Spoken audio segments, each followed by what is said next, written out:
Hi, everybody. This is Ann Patchett at Parnassus Books. Thank you for listening to Parnassus Presents. Your support allows us to keep bringing you fantastic events. So please consider purchasing a copy of tonight's featured book at the link below. We hope you enjoy the event, recorded live from the Parnassus stage. Of people in just incredible. Thank you so much We're for coming, so, everybody.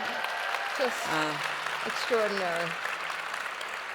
So let me tell you, I was the first person to interview Ina on the book tour for this book at the Kennedy Center in Washington. Which was such a thrill because not only was I on the stage with Ann Patchett, but I had originally come from Washington. And to come back to Washington and be on that stage with Ann was just magical. It was a gorgeous, gorgeous night. Really. And this is your last? Yeah. For right now. Let's... Until you ask again. Which you very kindly added on for us. I did. And we are so appreciative Thank you. Well, I'm of so that. happy to be here. And it's my first time in Nashville, which is the best. So I like to say that this is your exit interview, and this is kind of the recap of book tour. And I want to start off by telling you some of the things that I'm not going to ask you about tonight. Okay. Okay? I'm not going to ask you about your rotten childhood. Oh, good. I'm so glad. I knew that would make you really happy. Nobody needs to hear about that again. Yeah, and I don't think I'm going to ask you about your terrific marriage either.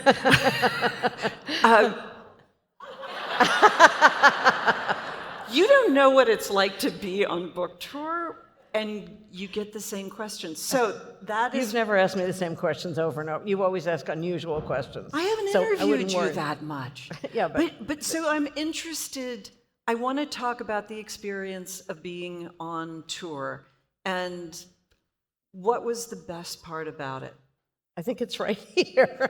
It's just, I love the conversations with people. I mean, the traveling I could live without, but I think you said it last night we were talking, and it's being with people in a stressful time that are happy and having fun.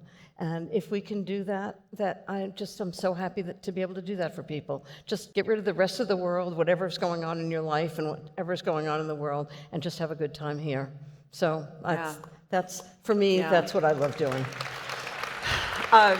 And anything you want to say about what was hard about book tour? What's hard about late planes, cars that don't show up? But I think, can I say this? Yeah. A friend of mine said she was on a Anna Quinlan, who's a wonderful novelist, was on a book tour, and she said it was all first-class hotels and first-class planes and 5-star hotels, and it was and she was complaining to her editor about it, and she said, "No bitching on the yacht," which I have said a few times during my book tour. Yeah, I think that's just a really good mantra. It's a good mantra. Just remember, and it's amazing how often that comes in play, even not book tour. What do people want to talk to you about the most? I think that I didn't realize I'd done this so clearly until I wrote the memoir, is having developed a really good career, doing something like working in the White House, which should be like an end goal, and then just throwing it away and starting something else. I think people want to talk about what it takes to do the really scary things. And at the time when I was doing it, I think I really didn't feel like it was scary because I was kind of done with something and I wanted to try something else.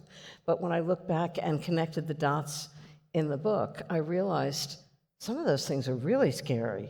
But I did them anyway, and it didn't stop me. I like working scared, and so I just have this thing with myself. If it doesn't keep me up at night, I don't want to do it.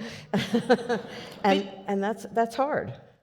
Is it hard, though, at the moment, or is it hard in retrospect? I mean, there are so many things that in my life I look back and I think, how was I brave enough to do that? Yeah. But at the time, it was like, it's Thursday, let's do it. And also, I always said, okay, I'm done with that. I know how to do that. It's not exciting. It's not a problem to solve. It's not like, how is this ever going to happen? Unless I'm in that space, I'm not really like alive. And so it didn't seem so crazy at the time, but then when I look back, I mean, there was a time when I sold the store to my employees, having no idea what I was going to do next. And it's that moment that you just say to yourself, wow, maybe I just threw away the best career I'll ever have. Maybe selling the store was really what I was supposed to do, and it was exciting, but what am I going to do next that's that exciting? And only afterwards did I realize, when I started writing cookbooks, just to have something to do, I realized my career hadn't even started yet, that running a specialty food store was actually the experience I needed to write a great cookbook.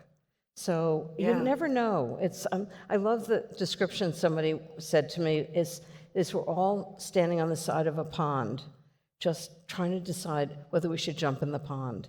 And there are a million reasons not to jump in the pond, but if you have the courage to do it, you have to jump in the pond because you won't know what the pond's like until you're in it. And then when you're in it, you just go, well, that's kind of interesting over there. Or, let me try that, and that'll lead to something else. And that's how you really figure out what you want to do. But you can't do it standing on the side of the pond. Are there more ponds up ahead? Who knows? I think so. I mean, I think one of the things I realized by writing this is I don't really have a long-term goal. I never say, oh, I'd really like to write a best-selling cookbook, or I'd really like to be on Food Network. I just do figure out what I want to do tomorrow, what would be really fun, and I do it absolutely the best job I can possibly do. And then at the end of the day, I decide what I'm going to do the next day, and I do the best job I can do, and things just pop up from that. Because you're not busy looking around, you're really focusing on what you're doing. You're doing a really good job. It's probably like writing for you. You just do what you do each day, and then something comes along and you go, that's kind of interesting. Maybe I'll investigate that. And it's like finding a stream that you're meant to be in, where you're not knocking against the riverbank, but the stream is like carrying you along. And you can feel that. You know when you're in the right stream. Do you get into the position where there are too many offers? Like there are too many great things that are available that you could do, and that it distracts you from the thing that you... Most of the offers aren't interesting to me because I know what I love doing, which is writing cookbooks. And anything that takes me away from writing cookbooks has got to be really good. And I mean, like writing a memoir? Well, that was I needed a break to do that. I feel like it was time to just take a pause and do something deeper than writing a cookbook. Mm-hmm. And so that's what I did. And my next book will be a cookbook because I love doing that. But I mean, I've had crazy offers. I don't know if you even know this, I've had offers to do a line of clothing. Well, I wear the same thing every day. It's a really small line of clothing. And somebody actually asked me to do a line of fertilizer. And I was like, you want to put my name on your shit? I was like, oh my God. Why would I do that? So most of them, 99.9% of them are things that you wouldn't, I would really rather write cookbooks. It's an easy no. Do you have somebody who just sifts through all of that for you? Or really? I mean, I have assistants that work. I have 2 assistants. I mean, literally, it's a really small organization. People come to work for me and they think, oh, there's this huge organization. But I like having control over it. I like being the one who decides everything. And so I have 2 fabulous assistants that retest recipes and organize things and answer emails and make sure, an event is set up well. But basically, I do everything. And was that true all the way back, Barefoot Contessa days? Well, when I had a store, I mean, there were times when I had 100 employees. So that was in 2 stores. So yeah, I had a manager and, we had an organization, but not now. I mean, it's one of the things when I sold Barefoot Contessa and I was trying to figure out what to do with myself.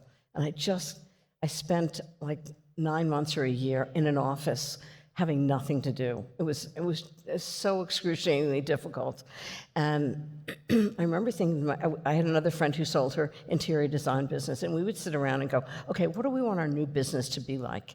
And we had 4 things. We wanted to be sure that it was something that was fun to do. Of course, we had to make money, otherwise it's not a business. We wanted to have no employees. I don't know what business that is. And we wanted to be able to... It's called writing a novel. To write it, Yeah. that's exactly, or have Yeah. like 2 employees that are like friends. And the last one was that we wanted to have a business where we could drop everything and go to Paris at a moment's notice. And we would laugh hysterically like that business doesn't exist. And I've kind of done it. And she's a painter, and she teaches classes in France, and she did it. So we have no employees, and we love what we do. We get up every morning and think, what do I feel like doing today? And I'm like, I feel like cooking. And she says, I feel like painting. And you feel like writing. Yeah. So, I mean, one of the things, because I think a lot of people here are students, one of the things I remember when I had my store, I had a client that was, or a customer, that was, her specialty was helping people find out what their career should be. And I said to her, what do you ask people? How do you even figure that out? And she said, well, the first question is, what did you used to do when you were 10? What did you do before you should be a lawyer or should be a doctor or should be something else? What did you just love to do? And it's such a great question to ask. So, what did you used to do when you were 10? I went into the woods and got moss. I did. You? I had a nature streak? I had a bustling moss business You had a business in moss? That's incredible. when I was 10. Wow. Yeah, Wow. because it was, I was 10 in 1973, 74, and that's when terrariums were really big. Oh, and everybody needed moss? We lived in the woods and everybody needed moss, and I would dig up moss, bring it in shoe boxes, and sell it to florists. I have to tell this story because I've never told this. Oh, wait, she's going to tell us a story she's never My husband was the dean of the business school at Yale, and when he started, he collected all the studies about how to admit students, like who should be accepted at the business school at Yale. Who were the people who were going to be the most successful? Because you want to have all successful graduates. And they did all of these studies. They correlated a million things, SAT scores, school scores, whether they were, gymnastics, whatever they did. And the only thing that could correlate was the people that were the most successful business people made money by the time they were 10. And here she is. They had a paper route, they collected moss, I think that was really interesting. I also sold barrettes that I painted for the sorority girls. But what about you? What were you doing when you were 10? I wasn't doing that. My parents decided what I should do every day. So I probably would have if I had a little freedom, but I had no freedom at all. Back to the rotten childhood I wasn't going to ask you about. And you know what? That doesn't have to define your life. So No. that's Right? You just have to decide that's not what I'm doing. Okay, but the 10-year-old question doesn't track. Was Jeffrey making money when he was 10? I don't know if he was. He might have been. I'm not sure. Well, we'll have to I'll have ask. to quiz him when I get home. One of the things that you said last night, we had dinner last night, which was really hysterical because I got somebody to cook and the food was dropped off and all I had to do was heat it up, and I was in the middle of heating it up and Ina was like, I understand that maybe that you cook scallops that way. And that's great, but, and I was like, Ina's here, cook the scallops. It was the most delicious dinner. It was great. Wait, I just lost my train of thought. Last night, dinner. Okay, I remember. So you said something that was so shocking to me, which was that cookbooks outsold memoirs. Yeah. Because this book has been everywhere. I don't know anyone who's had a full profile in the New Yorker the same week they were on the cover of People magazine. Isn't it crazy? The same week they were on the cover of the Times Book Review. And you're saying that the cookbooks sell more. Well, and children's books sell even more. I mean, children's books are hugely popular. Well, I will say yes and no. Because the thing about children's books There is are so many people. they just buy the same children's books over and over again. Isn't that interesting? Because people it's all don't- Goodnight Moon. Yeah, it's Goodnight Yeah. Moon and Pat the Bunny. Right. We're always working on that at Parnassus. Like, look around. And it's interesting that you, as a bookstore owner, wouldn't see it the same way. Are you surprised that cookbooks outsell I'm surprised because I have never in my life seen a book that has had the publicity and universal love that your book has had. And it's a really great book. I don't know if you've read it or if you've been waiting, but it's a fantastic, And this is from Ann book. Patchett. I take that seriously. When Thank you. I read The Galley, I called you and I was like, oh my God, this is just such an amazing book. And so with all of that, I thought, oh, well, this is going to just, in terms of numbers, be so much bigger than a cookbook. Well, one of the things that I don't know, because a cookbook is just a cookbook, it's a hardback book, period, end of subject. Right. So the memoir is a hardback book, it's a Kindle book, and it's an audio book. And I think because people know my voice, a lot of people are listening to the audio book. So how many people have listened to the audio book? Yeah. So, that's interesting. So all I know is hardback books. I don't know what else. That is fascinating. So I it didn't could think be about could that. be everybody else is listening to it on a audiobook. On a device. Okay, I have a stack of questions. You guys all submitted questions, and I have a lot of audience questions here. And we have a wonderful person who works in our store, RJ, who went through all the questions and put them in. They combed them out, and then they divided them into categories. And the question that RJ said came up about 50 times was, how do I have the courage to change? How do I have the courage to jump in and take the risk, make the life change? What advice do you have for someone getting married, turning 30, turning 40, turning 50, turning 60? Oh, it's all the same. It's all the same. Yeah. Advice, life advice. So my question, before we answer that, is why do you think people so strongly want your advice?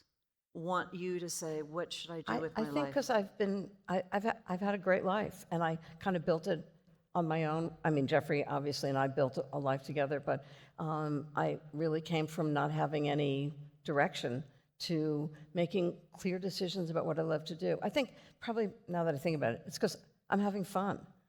The way you love writing. I mean, we get to do what we love to do every day, and somebody wants to pay us for it, which is incredible, because we do it anyway, right? Right. Oh, absolutely. So then what's the You know advice? what I think the secret of it is?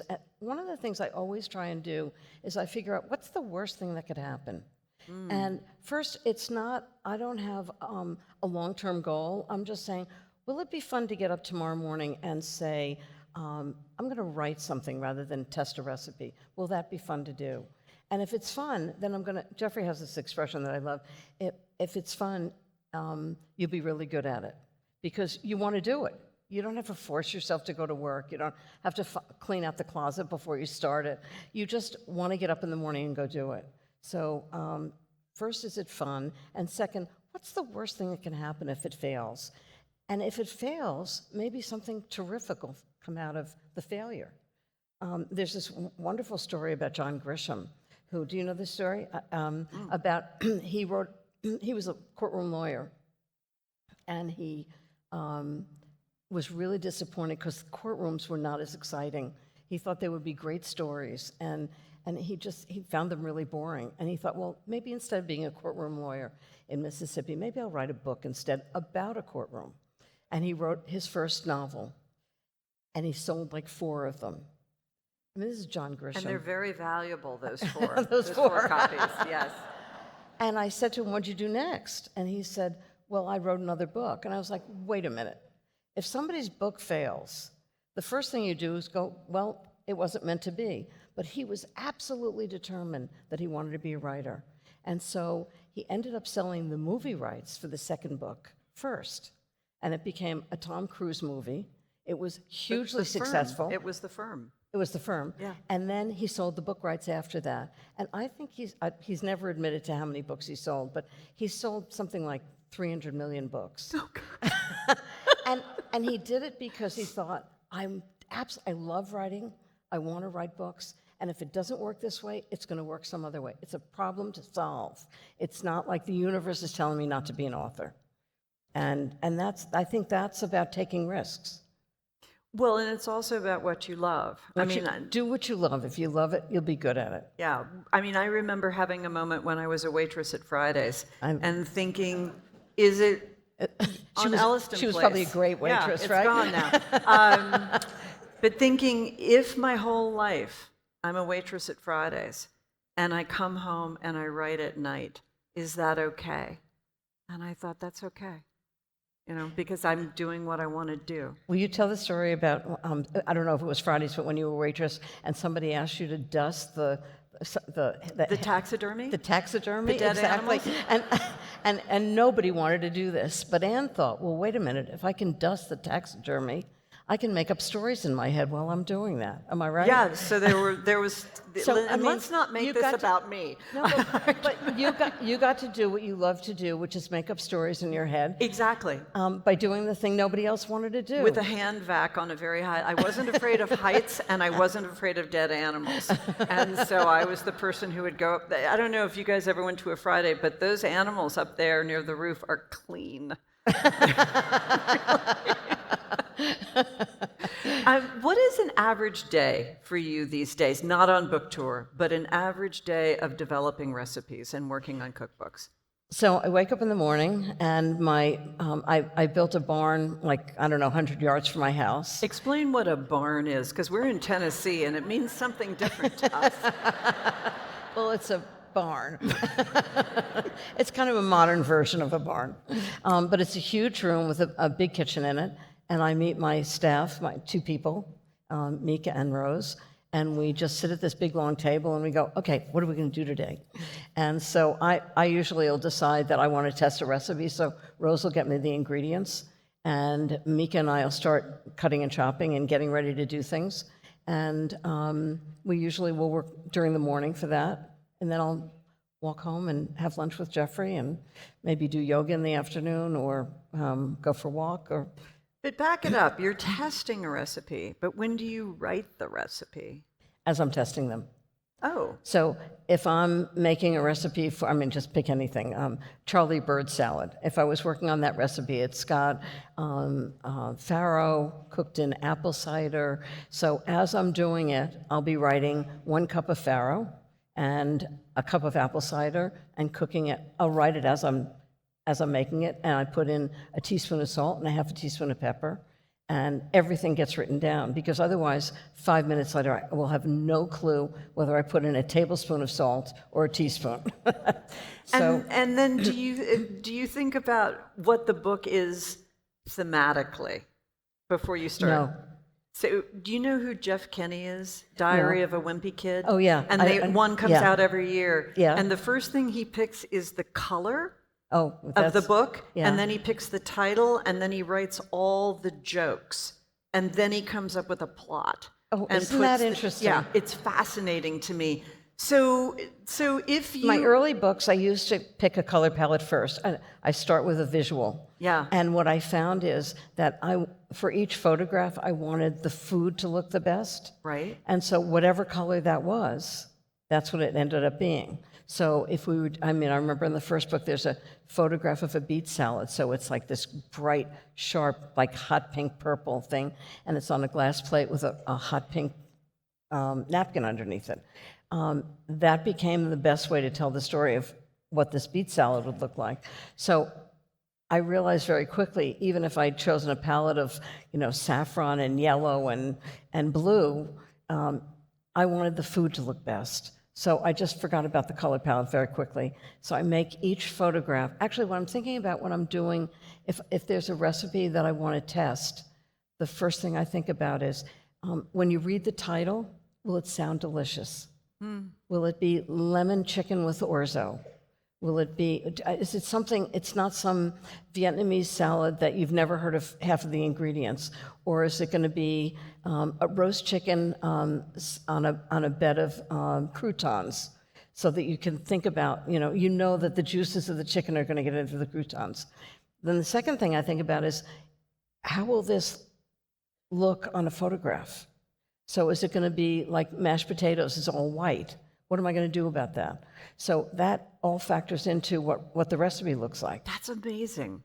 So while you're testing... Because I'm very visual. I think most people are very visual.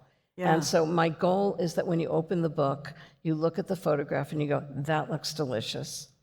You read the title and you go, that sounds delicious. You look at the recipe and you say, I could actually make that. And then you look at the ingredients and go, I can actually buy all those ingredients in a grocery store.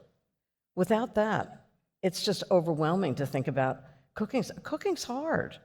And because I'm not a trained chef, it's hard. I'm a home cook, just like everybody else. And maybe I've had a little more experience, but I just, Yeah, but still, really I'm a home not cook. like everybody else. I'm not from the French Culinary Institute. And I know how hard it is to cook dinner. So I really empathize with people, and I want the recipe to be easy and accessible, and it comes out perfectly every time. And that's the thing. When I said I'm going to interview Ina Garten in DC, every single person said the same thing, which is her recipes never fail. Isn't that I great? can have a That's huge great. dinner party. That's so great. Yeah. Thank you.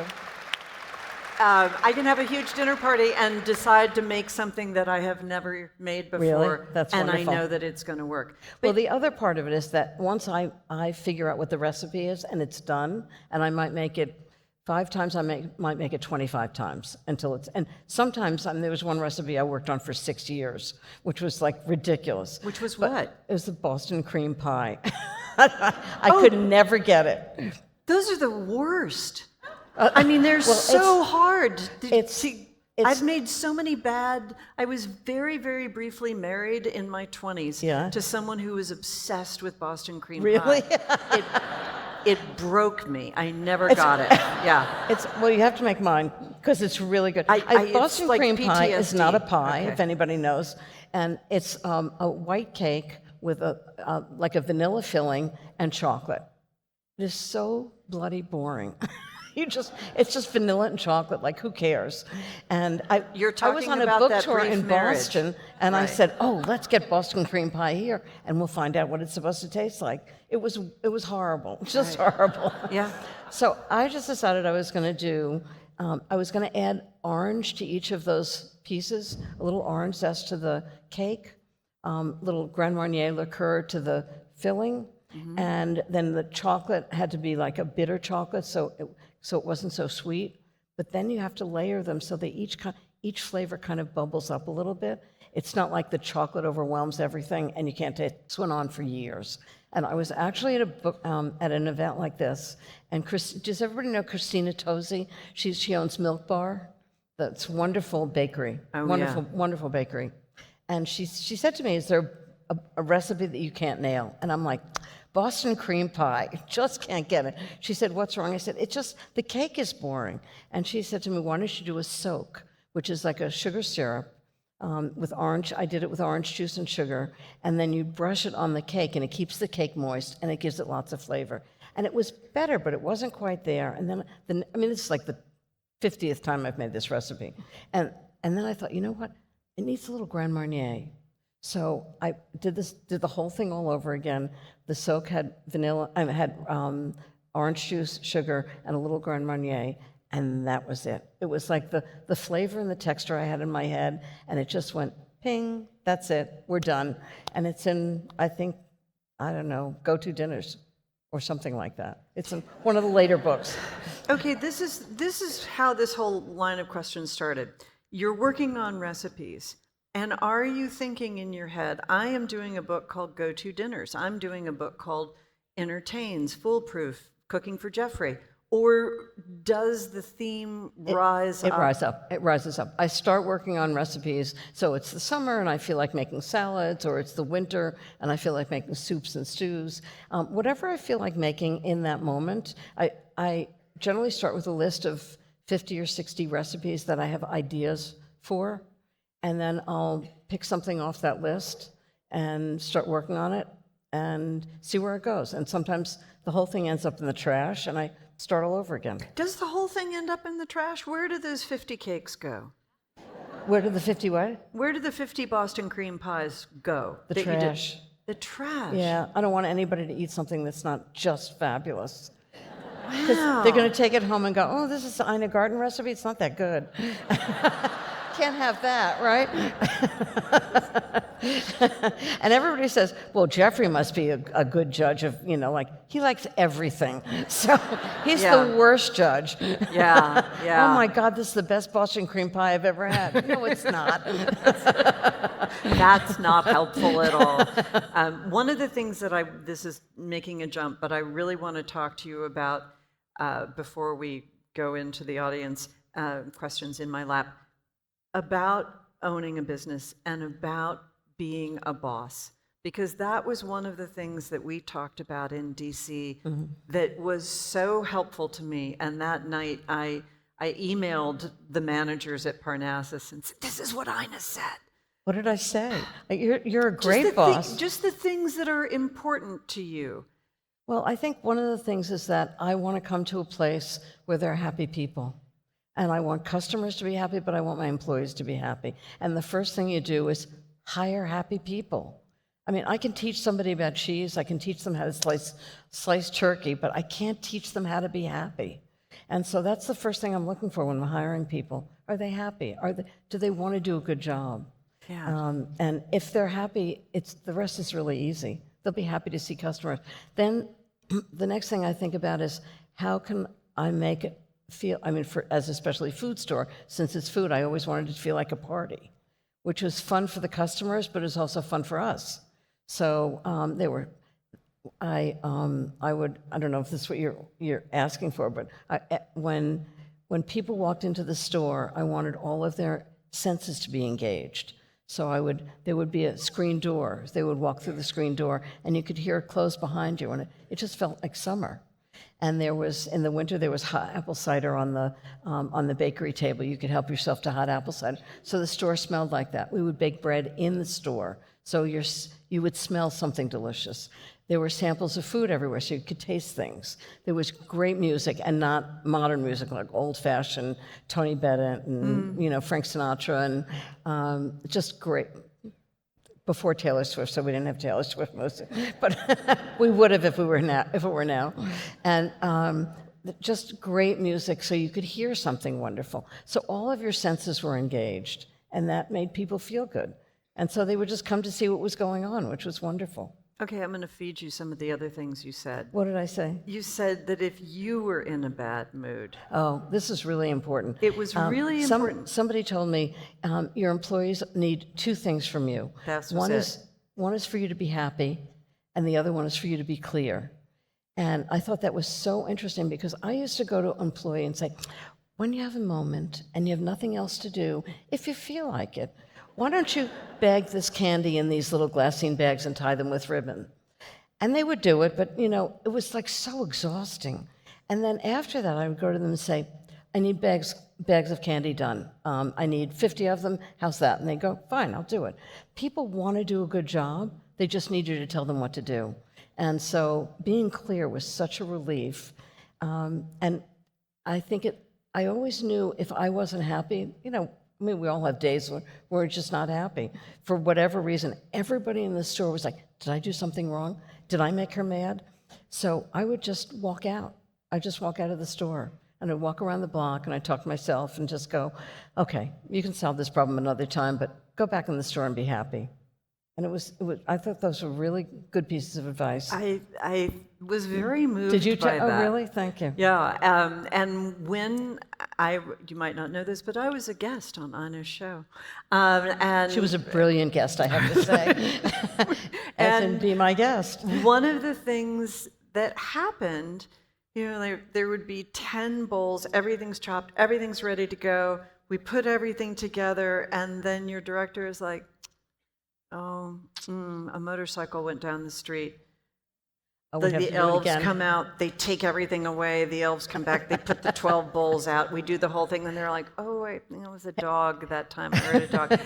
And there were a couple of moments where you just said, I'm just going to walk away for 5 minutes. You said, I'm going to put my toes up. And I thought, that's brilliant. Yeah. Because you were so delightful, and it was such a long day, and you never got worn down by it. Thank you. But you also knew when to when to check out. when to step back, Yeah. what your limits are. Thank you. Well, you were the best guest. Who was the best guest? We were just talking about your cauliflower. You made cauliflower steaks, which are fantastic. It was fabulous cauliflower, but who really was the best guest? In terms of, I mean, you. No, stop it. But in terms of somebody that you're cooking with. Well, I mean, recently I had Eric Ripert, and we were just talking about his book. Eric Ripert is the co-owner of an incredible restaurant in New York called Le Bernardin, and it's mostly seafood, and it's just stunningly good. And it was actually just rated the top restaurant in the world by a French rating agency. I mean, just think about an American restaurant being rated the top restaurant in the world by a French organization. And he is an absolute doll and just an extraordinary cook. And he was my guest on Be My Guest, and I had to cook something for him. And I thought, how's this going to happen? Like, I have to cook for Eric Ripert, but Ann and I were just talking about his memoirs called 32 Yolks. It's just fabulous. And his mother would, he comes from a family, his mother thought food was really important. She would get up at 5 o'clock in the morning. She had a business, so she supported the family. She would get up at 5 o'clock in the morning and prepare a 2-course breakfast, a 3-course lunch, and a 3-course dinner every single day. I think she's in like her 90s now, and she still does the same thing for herself.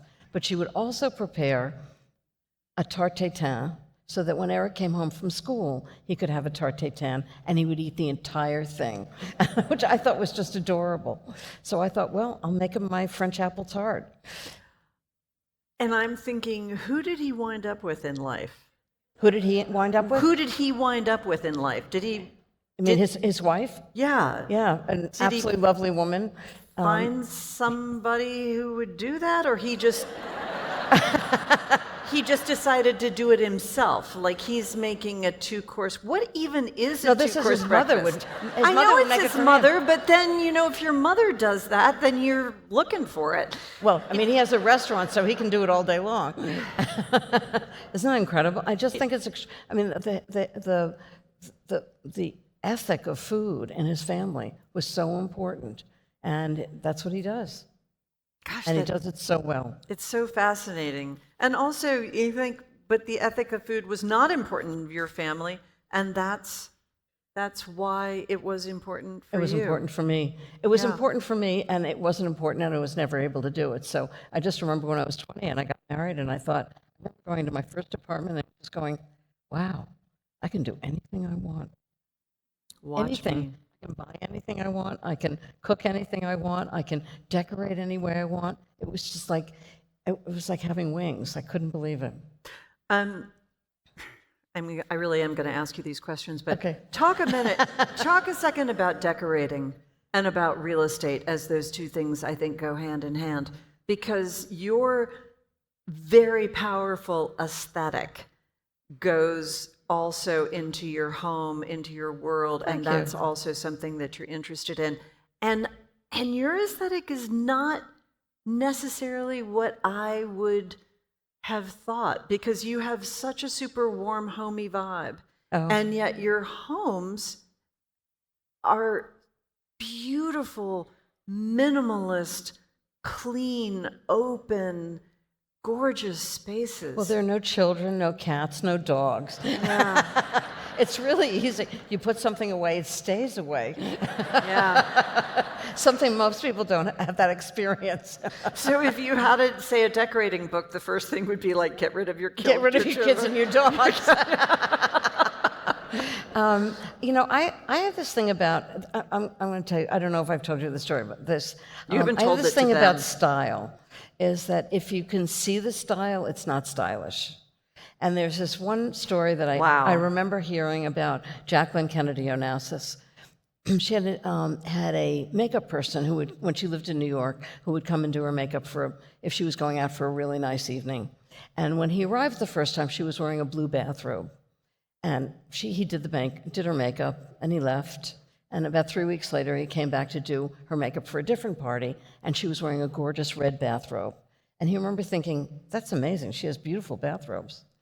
And the third time he came, she was wearing a white bathrobe. And he realized that every time she had an evening gown made, she would have a bathrobe made in the same fabric so that the makeup person would know how to do her makeup for that color. Oh my God. You don't see it, but she always looked extraordinary. And that to me is what style is about.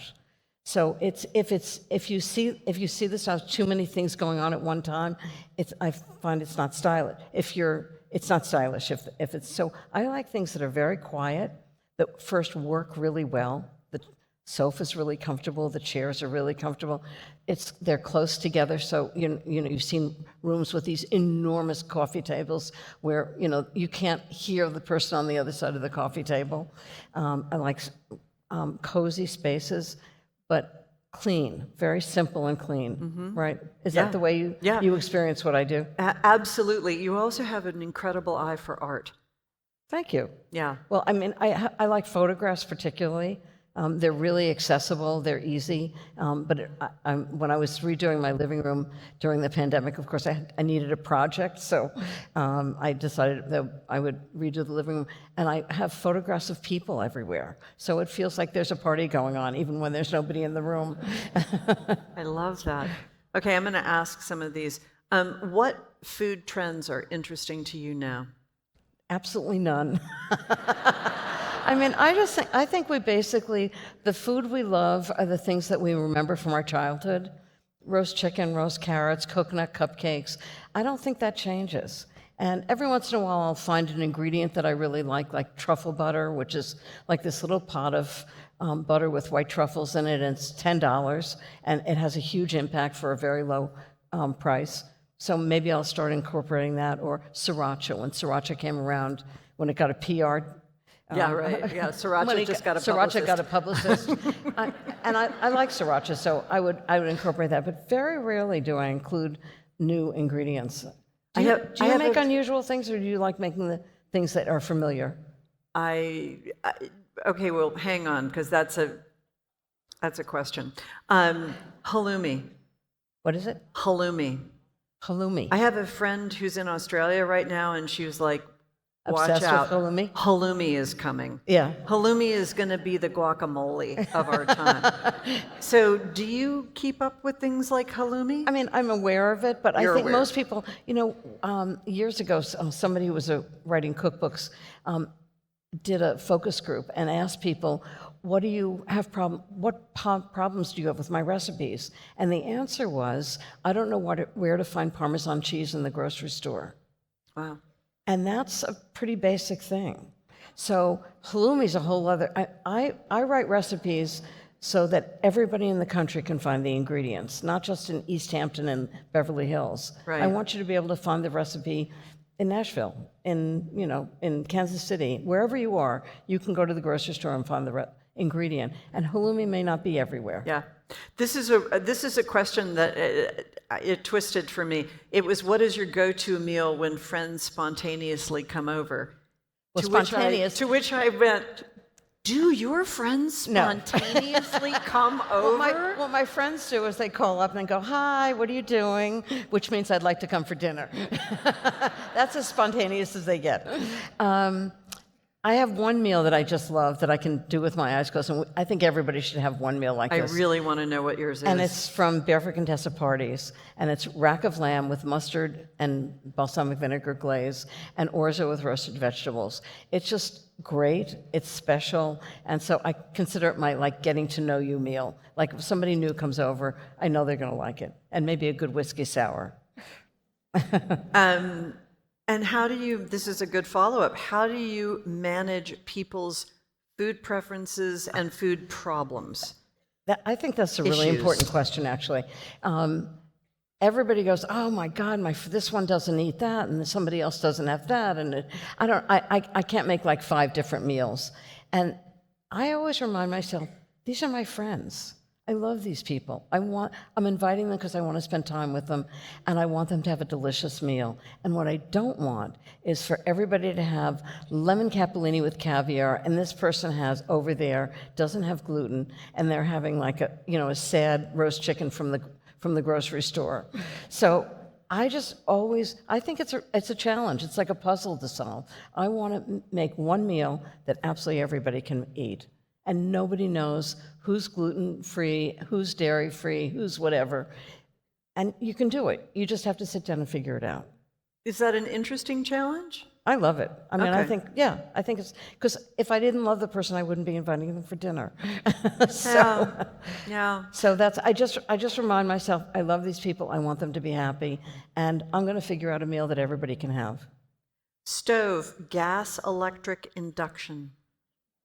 Well, I'm in a special category because I want to have something everybody has. So I don't want to have some fancy stove that nobody has. So I can't write a recipe for induction or in a big green egg, some Yeah. smoker or something like that. An So aga. an aga, exactly. So I have all my stoves are gas stoves. Okay. And I think one of them has an electric part and a gas part, but I use them interchangeably. Somebody once said, if you can cook on anything. And I thought, that's probably true. Because my favorite part of your book is when you and Jeffrey are in a tent in Paris and you're cooking on a little On sterno. a camping gas stove, exactly. Yeah. Are there core staples that you always have for delicious Four meals? staples. I always have good olive oil, good Parmesan cheese, pasta, and lemons. You can always make dinner out of that, right? Yeah. Garlic and eggs. Egg. I always have eggs, garlic. I mean, there were 4, so I had to choose wisely. Okay. All right. Your go-to Taylor Swift song. Shake it off. I was in I think it was 2016, her 1989 tour, and this always stays with me. I'm such a fan of her. She's such an extraordinary woman. And she was 25 years old at the time. She's standing up on the stage. There were, I think, 80,000 people in the audience, which at the time was unbelievable. And in between songs, she would talk to people, and there were 80,000, almost 80,000 young women and me. And she said, one of the things, this is in the category of Shake It Off, one of the things is we get so upset about what people say about us on the internet. She said, but what we tell ourselves about ourselves is so much worse. Mm. And I thought, wow, she's 25 years old. How did she know that? And it was really smart. So she's just extraordinary. And you cook together. We did. Yeah. She's a wonderful cook. Yeah. What's your favorite hostess gift or host gift? You know what I don't like to do? If I'm going to somebody's house for dinner, I want to bring them something just to honor that I know how hard it is to make dinner for a group of people. But what I don't want to do is bring something that they feel compelled to serve with their dinner. So like somebody said, you bring a charcuterie board, they don't know where to put that in the meal. Or you bring dessert. I already made an apple pie. What am I going to do with this chocolate cake? So I always bring things that they can serve tomorrow, like for breakfast, like homemade granola, good coffee. Oh, nice. Things that it's clear you're not supposed to serve right now. That's a really good idea. Is that a And good then idea? do you ever bring non-food things? Or is it always in the food beverage category? I would say probably mostly food, but that's. What would you bring? What do you bring for hostess gift? What do you think Well, I bring for hostess books. gift? See, that's we bring what we're interested in. Yeah, and course. also I don't drink, and so I really like if it's a beautiful coffee table book, or if it's a novel, or if it's just bringing someone a book can be It's a fabulous. really good way of saying, I know who you are. Yeah. And people can feel very known, and the same thing is true about food. Yeah. Best item for a young person starting out? Kitchen item. Kitchen item. Half sheet pans and can I pick 2? Yes, half you sheet may. pans, half sheet pans, and good knives. And people buy really terrible knives, and they buy a whole set of really bad knives, and they fall apart in the dishwasher, and they don't stay sharp. But what I believe in is every year for your birthday, buy one really good knife. Do you put your knives in the dishwasher? I do. But And that's the applause line of the night. That's great. But this is, I think the reason why you shouldn't, people say you shouldn't, is because if they're all piled up together, they're going to cross each other and dull each other. I make sure they're separate. Like, once they're on different racks, so that, or, if they're little knives, they're in the utensil bin or whatever. So we talked about this in DC, about the sheet pans.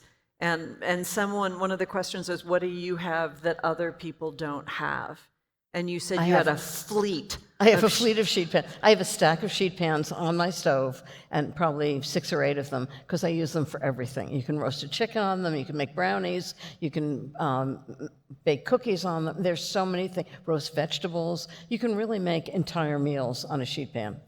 So I had no idea until we had that conversation that you could make brownies in a sheet pan. Oh, yeah. Just skinny ones. A lot of brownies. Okay, what does hospitality mean beyond a beautiful meal? And do you think hospitality is something that you're born with? Is it a talent? Is it a natural gift? Hospitality to me means how somebody is welcomed. And I think about my friend Frank Bruni is a reporter for the New York Times, was for the New York Times. He still writes occasionally. And I asked him, what's the difference between a great restaurant and a not great restaurant? And he said the most important thing is how people are greeted at the door. And I thought, that's exactly right for a party, too.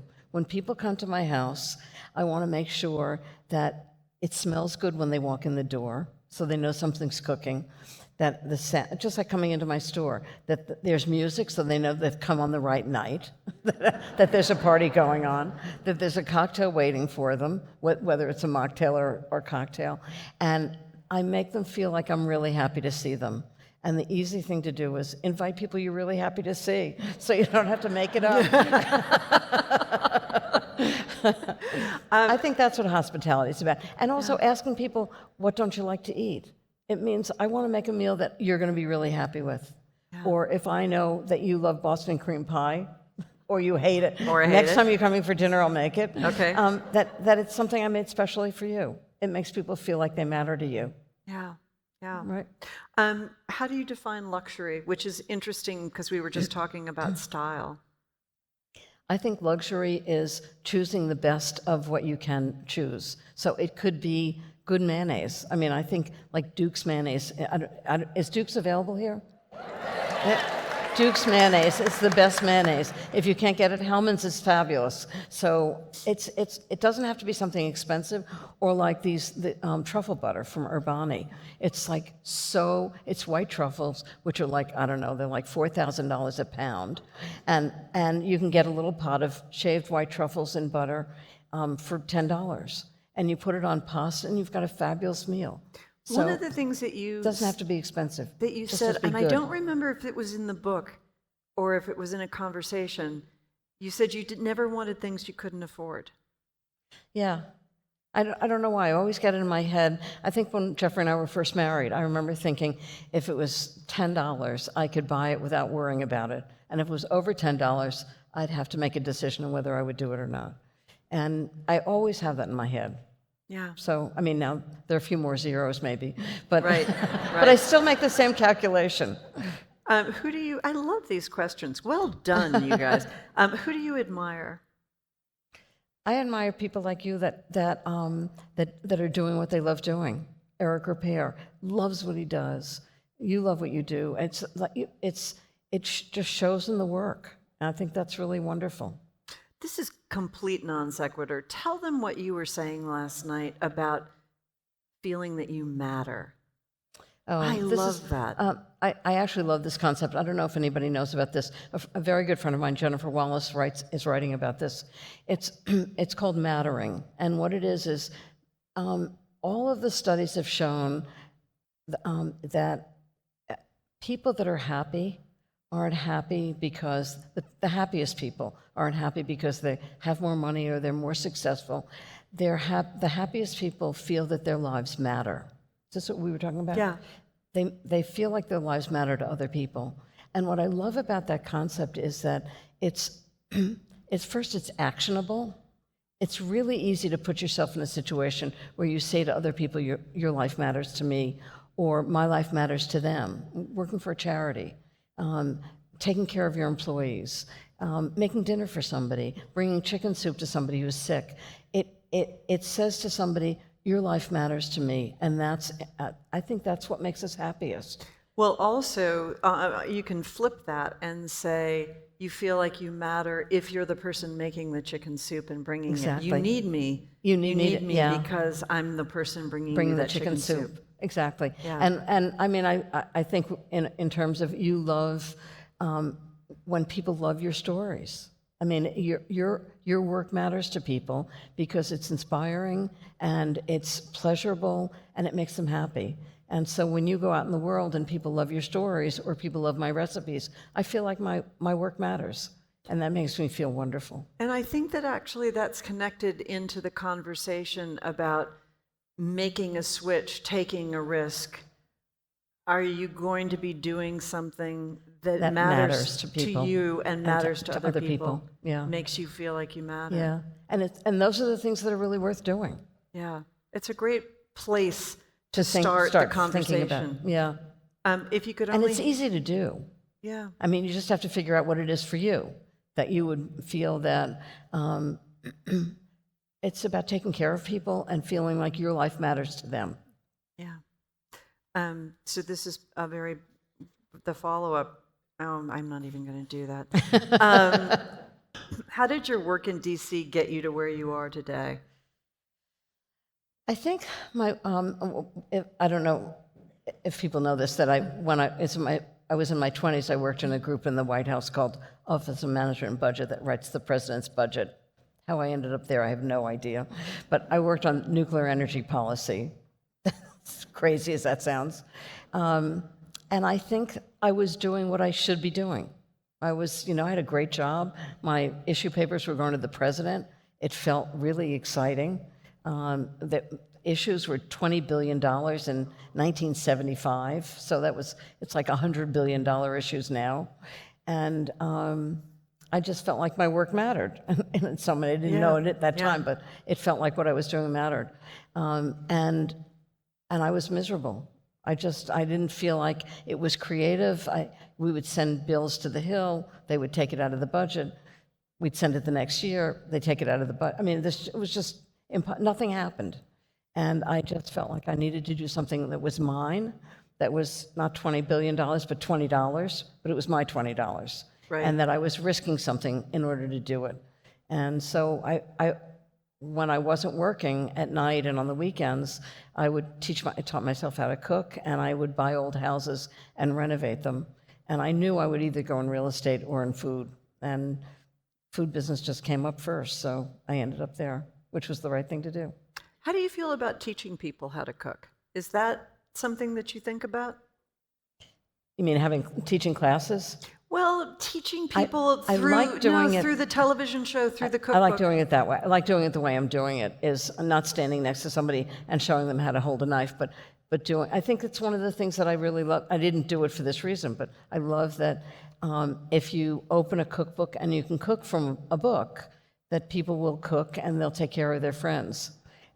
If you feel that you need more instruction than just a recipe in a book, you can go to a TV show and actually watch me make the meringue or watch me how I cut the onions, right. So you can learn how to do it that way. So that part of it I really like. And to me, the best thing is somebody stopping me in the street and saying, you taught me how to cook.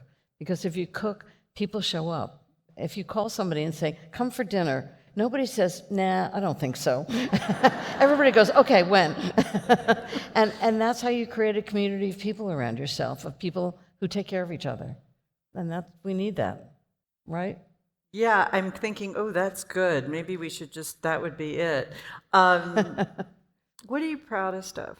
That? What am I proudest of? Probably that, yeah. That what I love to do is really helpful for other people.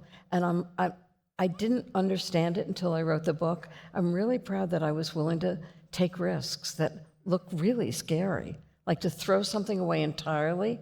I sold my specialty food store having no idea what I was going to do, and I actually thought my career was over, and it turns out it hadn't even started yet. So I think I'm proud that I had the guts to do really scary things, and those things ended up being the making of my life, which is wonderful. And do you feel that writing a memoir was that really scary thing? Really scary. No, In fact, seriously. I told myself I was going to write it, but if at any point I thought it wasn't interesting enough, I would just put it in a drawer and forget about it. But it turned out to be much more interesting than I thought, because I wanted it to be, in the way my cookbooks are, I wanted to be able to give people a recipe that they could use. I didn't want it to be, I did this, and then I did that, and then I did something else. I wanted it to be, I did this, and I had this experience that might be helpful for somebody else. And so I'm just so gratified that people love to read it, which is wonderful. People, do you love to read it? Thank you. Thank you. Thank you so Wow, much. this has been amazing. Thank you. To get to be on stage with you twice, for you to come to Nashville. Thank you. I'm so get happy to to be come here to with Nashville. all of you. Just ask me again anytime. Ina Garten. Thank you, Ann. Thank you. So fabulous being here. I love you. You're the best. I love you.